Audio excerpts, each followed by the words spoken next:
ಹೊಳಲ್ಕೆರೆ ತಾಲೂಕಿನ ಕಂಬದೇವರಹಟ್ಟಿಯಲ್ಲಿ ಕೆರೆಯನ್ನು ಅಭಿವೃದ್ಧಿಪಡಿಸಿದ ಹೊಳಲ್ಕೆರೆ ತಾಲೂಕಿನ ಧರ್ಮಸ್ಥಳ ಗ್ರಾಮೀಣಾಭಿವೃದ್ಧಿ ಸಂಸ್ಥೆ ಕೆರೆಯ ಹಸ್ತಾಂತರದ ನಾಮಫಲಕ ಉದ್ಘಾಟಿಸಿದ ಹೊಳಲ್ಕೆರೆ ಕ್ಷೇತ್ರದ ಶಾಸಕ ಡಾಕ್ಟರ್ ಎಂ ಚಂದ್ರಪ್ಪ.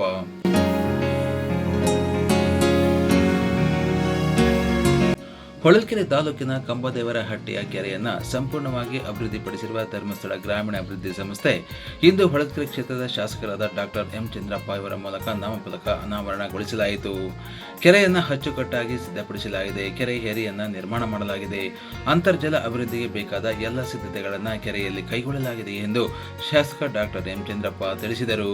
ಹೊಳಲ್ಕೆರೆ ಸೇರಿದಂತೆ ಸುತ್ತಮುತ್ತಲ ಗ್ರಾಮಗಳಲ್ಲಿ ಕೆರೆಗಳನ್ನು ಅಭಿವೃದ್ಧಿಪಡಿಸುವಲ್ಲಿ ಧರ್ಮಸ್ಥಳ ಗ್ರಾಮೀಣ ಅಭಿವೃದ್ಧಿ ಸಂಸ್ಥೆ ಹೆಚ್ಚು ಒತ್ತು ನೀಡಿದೆ ಎಂದು ಶ್ಲಾಘಿಸಿದರು.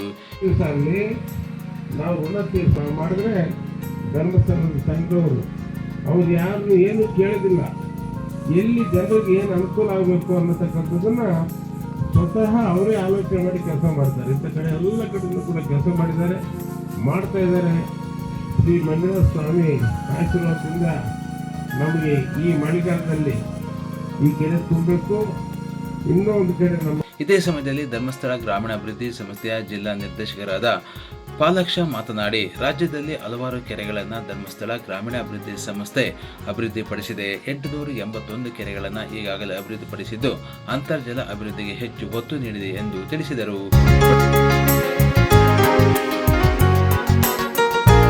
ಕಾರ್ಯಕ್ರಮದಲ್ಲಿ ಹೊಳಲ್ಕೆರೆ ತಾಲೂಕು ಯೋಜನಾಧಿಕಾರಿಗಳಾದ ಶಾರಿಕಾ ಕಿರಣ್, ಕೆರೆ ಸಮಿತಿ ಅಧ್ಯಕ್ಷರಾದ ದಾಸಯ್ಯ, ಗುತ್ತಿಗೆದಾರ ಮಾರುತೇಶ, ಜನಜಾಗೃತಿ ವೇದಿಕೆ ಸದಸ್ಯರಾದ ಗಂಗಾಧರಪ್ಪ, ಇಂಜಿನಿಯರ್ ಹರೀಶ್, ಶರಣಪ್ಪ, ಕೃಷಿ ಅಧಿಕಾರಿ ತೋಟಯ್ಯ, ಬಸವರಾಜ್ ಯಾದವ್, ಗ್ರಾಮ ಪಂಚಾಯಿತಿ ಮಾಜಿ ಸದಸ್ಯರಾದ ರಮೇಶ್, ಎ ಚಿತ್ತಪ್ಪ ಸೇರಿದಂತೆ ಹಲವಾರು ಮುಖಂಡರು ಹಾಗೂ ಧರ್ಮಸ್ಥಳ ಗ್ರಾಮೀಣಾಭಿವೃದ್ಧಿ ಸಂಸ್ಥೆಯ ಶ್ರೀಶಕ್ತಿ ಸಂಘದ ಸದಸ್ಯರು ಹಾಗೂ ಸಂಸ್ಥೆಯ ಸಿಬ್ಬಂದಿಗಳು ಕಾರ್ಯಕ್ರಮದಲ್ಲಿ ಪಾಲ್ಗೊಂಡಿದ್ದರು.